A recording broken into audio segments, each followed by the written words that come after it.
राधे राधे। आज मैं आपको दुनिया की सबसे बेहतरीन प्रेम कहानी के बारे में बताऊंगी। ऐसी प्रेम कहानी जिसका नाम बहुत सारे, समझ लीजिए, युगों से लोग बोलते आ रहे हैं। जी हाँ, मैं राधा और कृष्ण जी की प्रेम कहानी की बात कर रही हूँ, जिसके बारे में पूरी दुनिया में सबको पता है कि ये प्रेम कहानी सबसे ज़्यादा अद्भुत है। वैसे तो सबको पता ही है कि राधा जी कृष्ण जी बचपन में ही मिल गए थे, लेकिन इनकी प्रेम कहानी इतनी अद्भुत है क्यों? क्यों लोग कहते हैं कि ये सबसे बड़े लवर थे?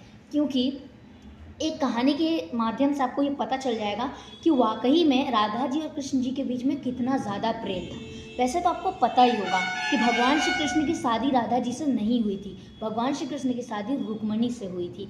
एक बार हुआ क्या कि रुक्मणी जी भगवान श्री कृष्ण के लिए दूध ले जाती हैं। वो गर्म दूध ले जाती हैं कि आप लीजिए और दूध को पी लीजिए।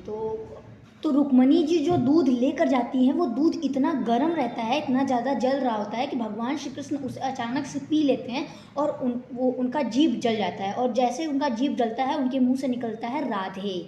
जैसे ही रुक्मणी जी राधा जी का नाम सुनती हैं, वो भगवान श्री कृष्ण से पूछ उठती हैं कि आप दिन रात राधा जी का नाम लेते हो, आखिर ऐसा क्या है राधा जी में कि आप दिन रात उनका नाम रटते रहते हो?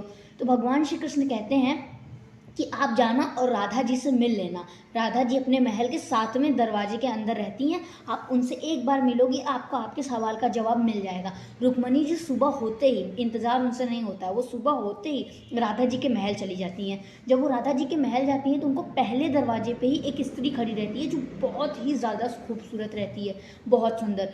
उसे रुक्मणी जी देखकर एकदम मोहित हो जाती हैं और उसके पैरों में गिर जाती हैं और कहती हैं कि आप इतनी सुंदर हैं, मैं भी सोचूं कि भगवान श्री कृष्ण आपका नाम क्यों लेते रहते हैं। तो वो कहती हैं कि मैं राधा नहीं हूँ, राधा जी आपको 7वें दरवाजे के अंदर मिलेंगी। तो वो वहाँ से उठ के दूसरे दरवाजे पे जाती हैं, वहाँ भी उन्हें बहुत खूबसूरत लड़की मिलती है।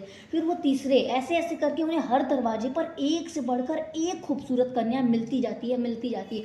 वो सोच में पड़ जाती हैं कि जिसकी दासी इतनी खूबसूरत हो, वो कितनी खूबसूरत होंगी, कितनी ज़्यादा खूबसूरत होंगी। जब वो 7वें दरवाजे में पहुँचती हैं, तब तो 7वें दरवाजे में उन्हें राधा जी दिखाई देती हैं। तो बहुत ही ज़्यादा खूबसूरत होती हैं, बहुत ही ज़्यादा, लेकिन उनके पूरे बदन पे छाले पड़े होते हैं। वो उस छाले को देख के हैरान हो जाती है और उनसे पूछती हैं कि ये आपको क्या हुआ है, ये इतने सारे छाले क्यों पड़े हैं? तो वो बताती हैं, राधा जी बताती हैं कि कल आपने श्री कृष्ण को गर्म दूध दिया, जिससे उनका जीभ जल गया और उन्होंने मेरा नाम लिया और वो दूध उनके हृदय में गया और मैं तो उनके हृदय में ही हूँ। तो इस वजह से, उनके गर्म दूध पीने की वजह से मेरे पूरे बदन पे छाले पड़ गए। और रुक्मणी जी ये सुनकर वहीं पर गिर जाती हैं उनके चरणों में और सोच में पड़ जाती हैं कि कोई किसी से इतना प्रेम कैसे कर सकता है कि दूध वो पिए और बदन इनका जले।